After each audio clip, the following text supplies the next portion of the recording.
안녕하세요. 네, 안녕하세요. 반갑습니다. 네, 반갑습니다. 네, 시청자님은 어떤 종목 때문에 전화 주셨나요? 삼성전자인데요. 네. 49,200원이 27%입니다. 삼성전자 49,200원에 27%. 예, 네, 우리 시청자님 목소리에서도 느껴지지만 좀 고민이 많으시죠? 네, 네. 네. 또 우리가 앞서 이슈 때도 얘기를 네. 나눠봤지만 그래도 반도체주 일단 너무 부정적이만 보진 않는다라고 하셨잖아요. 삼성전자 어떻게 보시나요? 자, 삼성전자 20%. 물론 좀 물려 있는 상태이긴 합니다만은 네. 자, 매수 가격은 일단 잊으시고요. 네, 어떤 종목을 바라보는 데서 매수가는 별로 중요하지 않아요. 어, 왜냐하면 내가 이 종목을 사가 수익이 나 있는 상태면 뭐 수익이 나 있는 상태냐 또는 손실이 나 있는 상태냐에 따라서 그 종목을 평가하는 건 아니거든요. 네. 이 종목만 순수하게 놓고 봤을 때 앞으로 오를 것 같으면 들고 가는 거고, 네. 네, 앞으로 더 떨어질 것 같으면 팔아야 되는 거고. 근데 오늘 첫 시간에 이 반도체 얘기 잠깐 해드렸습니다만은 미리 결론을 말씀드리면요, 한번 해볼 만하다. 네, 20% 정도면 그냥 잊었다 생각하고 냅둬도 될 만한 종목이다라는 얘기를 먼저 드리겠고요. 그리고 혹시 이 정도 종목이라면 네. 상황 봐서 9월 달에 이게 좀 추가적으로 만약에 더 내려와 준다면 비중을 한 20%더 늘려도 좋겠다라는 오히려요. 의견 네. 드릴게요. 왜냐하면 우리가 이제 삼성전자를 이렇게 생각하시면 됩니다. 이 주가라고 하는 것은 아주 단순해요.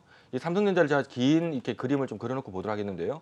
2000년대 초반에 삼성전자가 1년에 버는 캐파가 원래 1년에 5조 벌던 회사인데 이게 2000년대 중반 들어서 1년에 버는 게 한 7조, 8조 벌면서 이렇게 한 단계 업이 됐었고요. 자, 미국 금융이 터지고 난 다음에 스마트폰이 나왔는데 이 스마트폰에 삼성전자 아주 빠르게 달라붙어서 2013년경에는 삼성전자가 무려 1년에 한 28조 가까이 벌었습니다. 네. 자, 지금 왜 제가 이 말씀 드리냐면 이익이 느니까 주가 올라가는 거죠. 그러다가 이제 2015년도에는 스마트폰 성숙 단계 떨어지면서 이익이 줄어서 1년에 한 19조 원대로 떨어지면서 죄송합니다. 13조 원대로 떨어지면서 주가가 한번 밀렸지만 작년 40조 벌었죠. 주가 이까지 올라온 거거든요. 오. 그러니까 결과적으로 삼성전자는 이익 따라서 가는 건데 중요한 거는 올해가 얼마 정도 나오냐면 50조 나오거든요. 네. 내년도 제가 봤을 때는 최소 50조는 나올 것 같고 내후년은 저는 잘하면 더 나올 수 있다고 봅니다. 50조 이상이요. 네, 왜냐하면 지금 삼성전자가 반도체 돈 많이 벌어서 작년에 40조 벌고 올해 50조 버는데 지금 이 50조 번 거 갖고 이제 시설 투자하고 있거든요. 네. 시설 투자를 하고 있으니까 지금은 투자를 하고 있으니까 돈이 들어오진 않지만 이제 이 투자한 것들이 나중에 이제 가동 들어가기 시작하면 자 그때 이제 돈을 회수하게 될 건데 지금 시장에서 우려를 하고 있는 건 뭐냐면 이게 공장을 증설하고 있으니까 그래서 여기서 앞으로 반도체 많이 쏟아지게 되면 중요한 건 반도체 가격이 끊기지 않겠느냐. 네. 근데 우리가 상식선을 생각을 해봐도 내가 지금 반도체를 잘 팔고 있는데 이 반도체 공급량을 늘려가지고 공장을 더 지어서 반도체 공급량을 늘렸더니만 가격 빠져가지고 내 이익이 줄 것 같으면 어느 바보가 증설하겠습니까? 증설할 때는 뭔가 지금 상태에서 이 정도 증설을 했을 때 충분히 이 수요를 뭔가 이 시장에서 수요를 해낼 것이다. 이걸 생각하고 증설하는 거지. 네. 그냥 아무 생각 없이 증설하는 건 아니거든요. 지금 삼성전자를 포함한 글로벌 반도체 업체들이 왜 증설하냐 하면 지금 반도체 공급자는 세 개 업체밖에 없고 반도체를 수요로 하는 곳은 어마어마하게 많다는 겁니다. 옛날에는 꼴랑 컴퓨터만 들어가던 반도체가 요즘은 뭐 진짜 4차 스마트폰, 산업혁명, 네. 그렇죠, 인공지능, 뭐 가상화폐, 특히 자동차에 어마어마하게 말이 자율주행차지 자동차가 핸들도 안 잡았는데 지금 혼자 운행을 하려면 그 자동차에 얼마나 많은 센서가 박히겠습니까? 네. 이런 것들이 전부 다 반도체거든요. 반도체죠. 요즘 TV에도 보면은 이 리모컨으로 조정 안 하고요. 뭐 맵 한국경제 TV 틀어줘, 하면 틀어주잖아요. 맞아요. TV에도 반도체가 박힌다는 얘기예요. 그러니까 이런 식으로 지금 전 세계적으로 반도체가 어마어마하게 필요한데 공급자는 삼성전자, SK하이닉스, 미국의 마이크론밖에 없다는 얘기입니다. 네. 물론 최소 우려하는 건 뭐냐 하면 중국이 반도체 굴기로 해서 어마어마한 정부 정책적으로 반도체를 갖다 지원을 막 수백 조를 지원을 해서 네. 밀어준다. 이거 중국이 바짝 따라온다. 네. 그럼 중국이 바짝 따라오는 거를 삼성이 가만 두고 가겠느냐? 죽였다 가지 않겠느냐? 인위적으로 반도체를 끌어내려서 네. 못 따라오게끔 해놓고 갈 수 있는 거거든요. 근데 이것도 사실은 시장에서는 가능한 한 시나리오지만 지금 반도체가 이렇게 업황이 좋은데 이 좋은 업황을 중국 때문에 억지로 엎었다가 갈기에는 삼성전자가 이게 너무 아깝지 않겠느냐. 그래서 적당하게 중국이 좀 더 따라올 때까지 삼성전자도 이익을 좀 더 취하다가 네. 제 생각에는 한 2년 후가 되면은요 일부러 한번 엎을 수도 있어요. 근데 아직은 아니라고 저는 보는 겁니다. 그래서 지금 시장에서 반도체를 굉장히 걱정하고 있는 부분이 말씀드렸던 것처럼 반도체 공급량 늘렸으니까 가격 떨어지지 않을까 이런 걱정하고 두 번째 삼성전자가 중국을 한번 죽였다 가지 않을까라는 치킨 게임에 대한 우려 이 두 가지가 있는데 다 맞는 얘기인데요. 중요한 거는 조금 과대 해석된 부분이 있습니다. 네. 공급 과잉 부분이 좀 뭐 있긴 있지만 충분히 수요가 받쳐줄 만한 내용이기 때문에 당장 반도체 기업들이 이익이 크게 훼손될 거는 아니란 얘기를 먼저 드리고요. 두 번째는 나중에 언젠간 치킨 게임이 펼쳐지겠지만 지금 펼칠 건 아니다라는 것들. 네. 그래서 반도체는 앞으로 제가 봐서는 올해, 내년, 내후년까지 굉장히 좋을 것 같고요.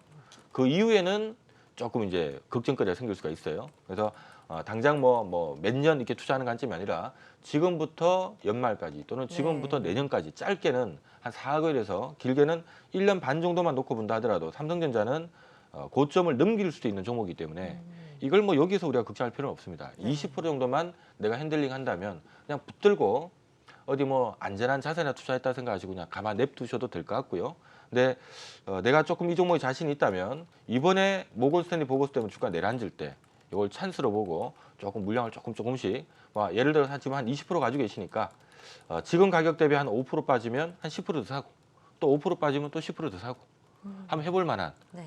뭐 그랬는데도 계속 손해날 만한 그런 종목은 아닙니다. 네, 그래서 일단은 차분히 보유하시고요. 그리고 또 지금 자막에도 나갑니다만은 친구 추가하셨는지 모르겠는데 반드시 친구 추가를 하셔서 네. 왜냐하면 제가 대한민국을 대표하는 기업들에 대해서는요.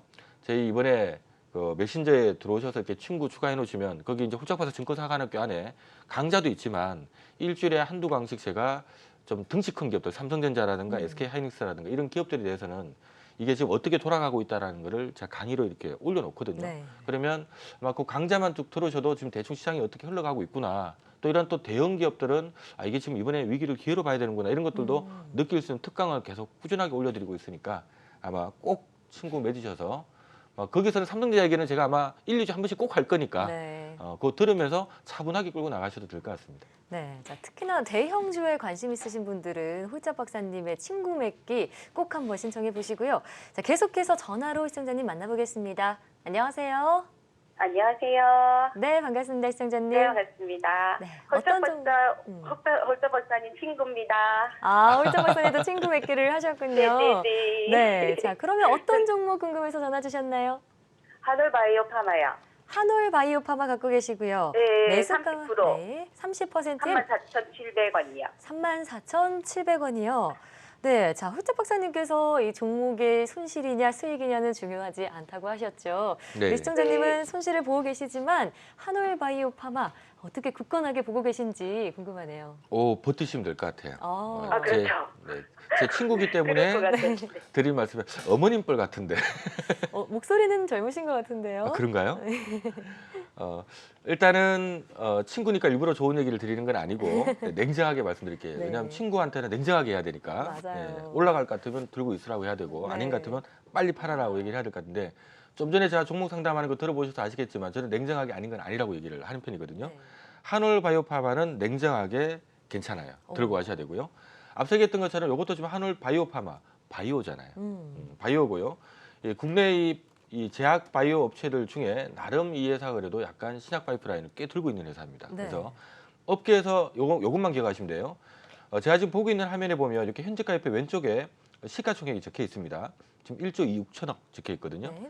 한올 바이오파마의 업계에서 보고 있는 이 회사의 신약 파이프라인 값어치를 얼마로 보고 있냐면 2조 정도로 평가를 하거든요. 그러면 한마디로 이제 2조 정도는 갈 수 있다라는 얘기가 되는데 그럼 이제 중요한 거는 2조가 가려면 그 시기가 중요한데 앞서 제가 바이오는 학회가 지금 하반기는 9월 달하고 11월 달 열린다고 했으니까 네. 지금 한올 바이오파마도 최근에 지금 주가가 들어올리고 있는 이유가 똑같은 이유예요.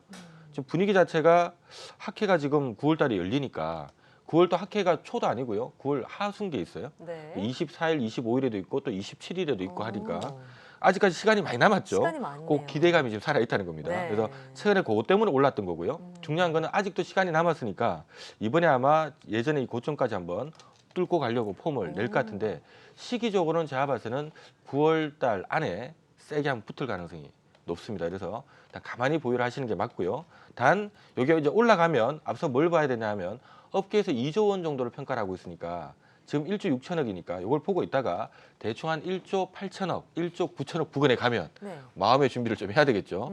업계에서 2조 보고 있다고 딱 2조에 팔려고 하면 안 되고요. 왜냐하면 이게 1조 9,900억까지 갔다가 빠질지 1조 9천 뭐 1조 9,500까지 갔다가 빠질지는 알 수 없는 거니까 제가 봤을 때는 우선은 어쨌든 2조 정도 평가라고 지금 시기적으로 한 달릴 만한 위치니까 네. 시가총액 기준으로 해서 대충 1조 9천억대 정도 진입을 하면 거기서부터는 내가 보유하고 있는 물량을 좀 나눠서 판다라고 생각을 하시면 될 것 같고요. 그 시기가 제가 봤을 때는 아마 9월 중순에서 9월 하순 정도에 진입하지 않을까 싶어요. 그래서 우선은 꼭 들고 계시고 꼭 붙들고 계시고 얼추 추석 연휴 끝나고 난 다음에 아마 제 생각에는 말씀드렸던 시가총액 기준으로 한 1조 9천억대 또는 주가라는 사람이 예전 고점이죠. 이 부분까지 진입할 것 같으니까 거기서 좀 분할 매도로 차익 실현하고 나온다라고 생각하시면 될 것 같아요. 네.